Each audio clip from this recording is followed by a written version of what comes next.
L'excalce libratus. S'exclama-t-il, les yeux grands ouverts, non pas de surprise, mais comme s'il avait accompli quelque chose. Ce n'est pas n'importe quelle carte, jeune explorateur, a-t-il poursuivi, sa voix emplissant le moment de mysticisme. C'est une carte unique et spéciale, s'exclama-t-il en me fixant attentivement, d'un air inquisiteur. Au moment où il m'a pris la main, un courant électrique m'a traversé le corps de la tête aux pieds, me faisant sursauter et reculer d'un pas.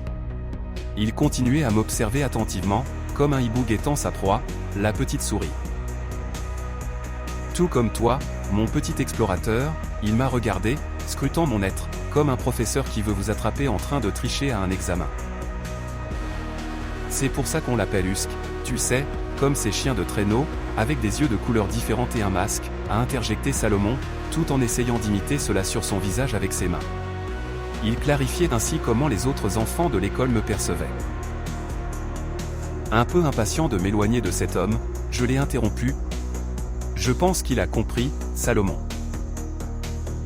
Le vendeur, cependant, a continué sa présentation. En fait, j'ai la carte que vous cherchez, mais elle se trouve dans un paquet à l'intérieur de cette mallette de collection, a-t-il dit en désignant une serviette usée recouverte de cuir tanné, c'est une édition limitée. Il essayait toujours de nous vendre l'article, comme s'il était un vendeur de voitures d'occasion qui ne vous lâche pas avant d'avoir conclu la vente. J'ai regardé Salomon, ne sachant pas quoi faire. J'avais économisé un peu d'argent pour m'acheter un cadeau à la convention, mais je ne m'attendais pas à trouver quelque chose comme ça. L'excalce libratus est une carte légendaire, convoitée par tous les collectionneurs de la communauté des jeux de rôle. On dit qu'elle possède des pouvoirs magiques qui peuvent aider le joueur à gagner des combats et à accomplir des quêtes. Combien y a-t-il de mallettes de ce genre ? A demandé Salomon, intrigué par la façon dont l'homme présentait la serviette. En fait, il n'y en a qu'une, et c'est celle-ci. Je l'ai fabriquée moi-même, a-t-il précisé en agitant ses mains comme s'il tissait dans l'air.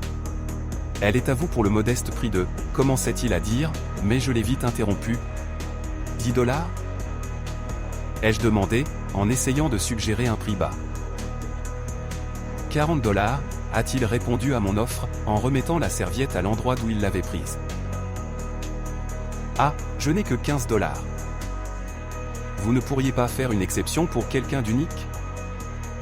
J'ai essayé de négocier, en faisant appel à mon apparence particulière qui avait attiré son attention auparavant. Je crains que non, a poursuivi le vendeur dans son refus. Mais avant que la situation ne soit conclue, Salomon est intervenu. D'accord, je la paierai. Ce sera ton cadeau de la part de mes parents. Si j'avais su ce qu'impliquait un cadeau offert de bon cœur, les conséquences qu'il entraînait. Peut-être que me découvrir sociopathe n'était pas le pire scénario. Mon cœur était rempli de gratitude envers mon meilleur ami.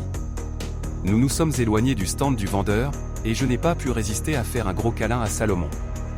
En continuant à marcher dans la convention, quelque chose m'a submergé à cet endroit, me faisant déverser mon cœur dans l'excitation et l'anticipation de ce qui allait arriver.